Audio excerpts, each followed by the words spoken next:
please read the disclaimer and follow it.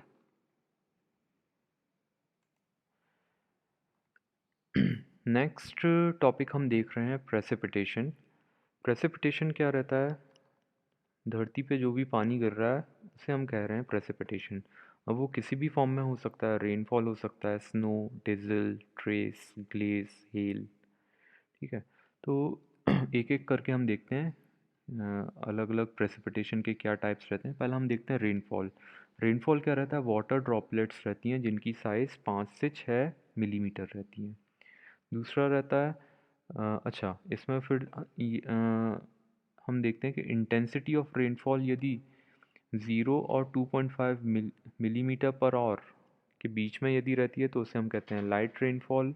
यदि 2.5 millimetre per hour से 7.5 millimetre per hour के बीच में रहती है तो उसे हम कहते हैं मॉडरेट। यदि 7.5 मिलीमीटर पर आवर से ज़्यादा रहती है तो उसे हम कहते हैं हैवी रेनफॉल। अगला हम देख रहे हैं प्रेसिपिटेशन का फॉर्म स्नो।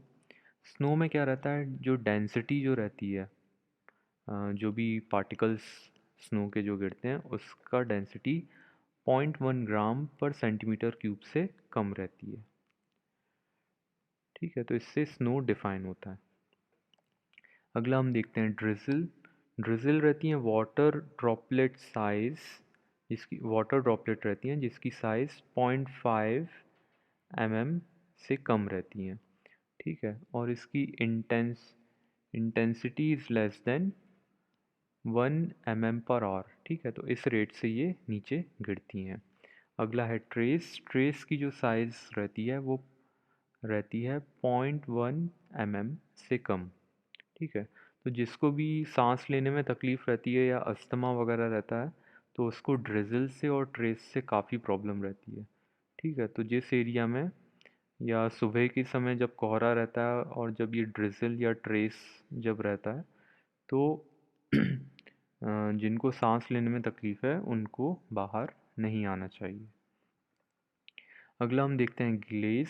ग्लेज क्या इसमें लिखा है कि when the water droplet come in the colder region it get frozen, it is called glaze. ठीक है, तो वाटर ड्रॉपलेट्स हैं और वो जैसे बादल से निकली और वो नीचे आ रही हैं और नीचे एटमॉस्फेयर थोड़ा सा ठंडा है तो वो एकदम से जम जाएंगी, तो उसे हम कहेंगे ग्लेज। अब हेल क्या है? हेल दरअसल ग्लेज का ही एक प्रकार है जिसमें कि साइज़ जो है 8 मिलीमीटर से बड़ा रहता है। हिंदी में हम इसे कहते हैं ओले।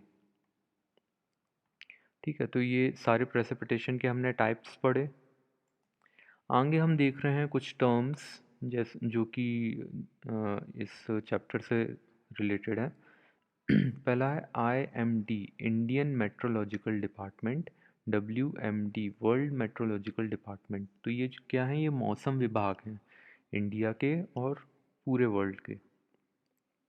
एक टर्म है एनुअल एवरेज रेनफॉल। ये दरअसल 35 ईयर्स का जो एवरेज रेनफॉल जो रहता है उसे हम कहते हैं एनुअल एवरेज रेनफॉल।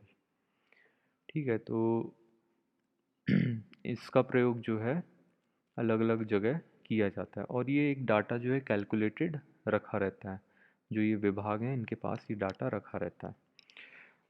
अगला टॉपिक हम देख रहे हैं ड्राफ्ट। ड्राफ्ट का मतलब रहता है सूखा। If precipitation decrease by 25% or more then it is called the drought।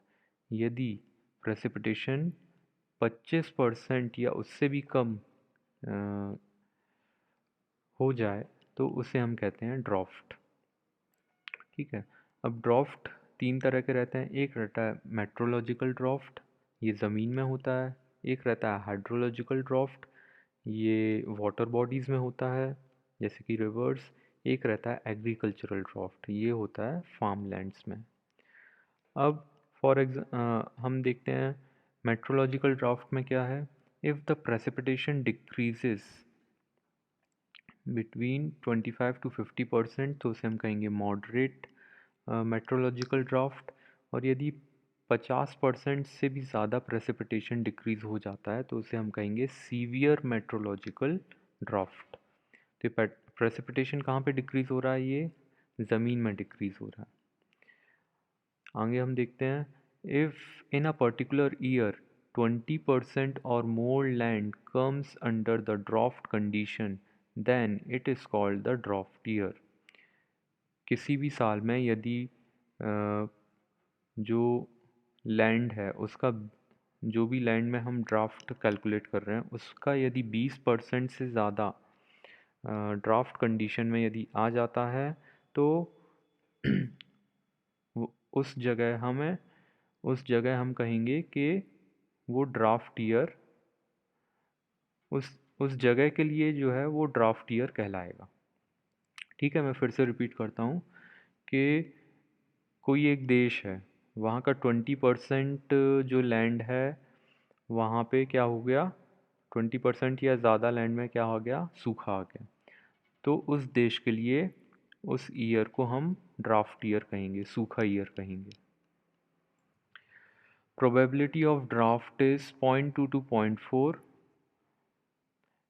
ठीक है, यदि प्रोबेबिलिटी ऑफ ड्राफ्ट 0.2 to 0.4 है तो हम कहेंगे कि ये ड्राफ्ट प्रोन एरिया है, और यदि 0.4 से ज़्यादा है तो हम कहेंगे कि क्रॉनिकली ड्राफ्ट प्रोन एरिया है, मतलब काफ़ी ज़्यादा सूखा है वहाँ पे। 33% area of India comes under the drought prone area. ठीक है, तो इंडिया का जो है लगभग 33% ड्राफ्ट प्रोन एरिया में आ जाता है।